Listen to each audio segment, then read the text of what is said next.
كل أعماق قلبي لحضوركم واهتمامكم بي ومن أجلي في هذا اليوم المتميز من حياتي، وأنا أغادر أسوار هذا الجحيم، أسوار السجن الخصوصية، إلى أخرى عمومية. كما أحيي عبركم ومن خلالكم كافة شهدائنا الأبرار، وأحيي كذلك عموم جماهير شعبنا، وأطالب بإلحاح وإياكم ونجدد مطالبتنا بإطلاق سراح كافة المعتقلين السياسيين القابعين في سجون العار، ولا سيما رفاقي الذين تركتهم بين مربع الجدران، الرفيق محمد جلول والشقيقين عبد العظيم والبشير بن شعيب. نطالب بإطلاق سراحهم فورا دون ما قيد أو شرط، مع جبر الضرر والتعويض لهم عن الأضرار الأدبية والنفسية المترتبة عن هذا الاعتقال التعسفي. طبعا أريد بالمناسبة أن أرد على بعض التافهين الذين يتهموننا بالغوغاء والفوضى والانفصال وما إلى ذلك من اتهامات. أقول لهم بأننا نحن مغاربة نحب بلدنا ونريد له خير كل الدنيا، نريده بلدا ديمقراطيا متقدما ومزدهرا، نريده وطنا يتسع للجميع، وطنا يحفظ ويصون كرامة المواطن والمواطنة على حد سواء. نمضي إلى ما نريد، وطن حر وشعب عزيز. نمضي إلى ما نريد، وطن حر وشعب عزيز. قلت نريد وطنا حرا ديمقراطيا يصون ويحفظ كرامة المواطن والمواطنة على حد سواء، ويضمن لهم الحق في الشغل والصحة والتعليم، وكذلك السكن والعيش الكريم.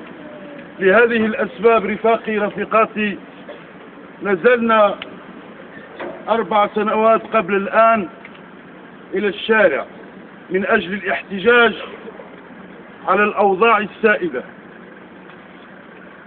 من أجل الاحتجاج على السياسات العمومية وعلى سوء تدبير الشأن العام.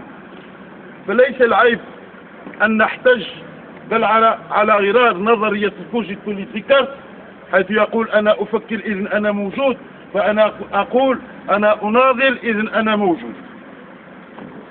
فالعيب، كل العيب هو أن ندير بظهرنا لهموم الآخرين، وهذه هي التفاهة بعينها. إذن أحييكم من كل أعماق قلبي، ولن أفوت الفرصة لكي أرد على المحاكمات السورية والأحكام الجائرة والقاسية في حقنا. فأكيد أن الاتجاه الذي يتحكم في القضايا السياسية المعروضة على أنظار القضاء في كل أرجاء البلد هو اتجاه تعطيل المقتضيات القانونية والحقوقية الموجبة لتحكيم قواعد المحاكمة العادلة من قواعد المسطرة الجنائية وكذلك العهود الدولية، وهو اتجاه كذلك إلى تفعيل وتحكيم قاعدة الاستثناء في خرق سافر وقلب واضح لنظام العدالة الجنائية القائمة على أن الأصل هو البراءة والمبدأ هو الحرية وهو القاعدة. وهذا سياق خطير جدا لهدم وقتل قرينة البراءة وما يترتب عليها من حقوق وضمانات في التقاضي والتحقيق والمحاكمة وكذلك الاعتقال. مما يجعل من قضاء الموضوع ليس بجهة للإنصاف وتحقيق العدالة بقدر ما هي آلية لتصفية الحسابات وتقنية للعقاب والانتقام. وهذا طبعا نسجله ويسجله معنا التاريخ بمرارة، والأجيال القادمة لن تشفع ولن تغفر هذا. اسمحوا لي رفاقي ورفيقاتي أن أتوجه بتحياتي القلبية الخالصة وعميق المودة لأمي التي عانت معي وتعذبت في كل لحظة وحين. أم الشهيد زارقي كل الرفاق أولادك، أم الشهيد كل الرفاق أولادك، أم المعتقل زارقي كل الرفاق أولادك.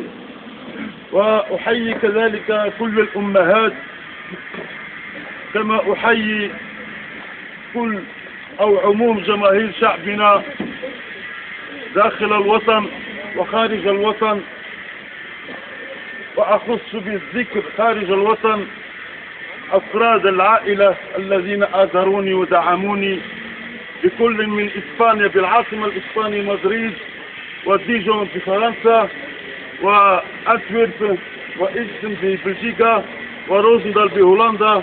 أقول لهم ik ben trots op jullie en hartstikke bedankt voor alles.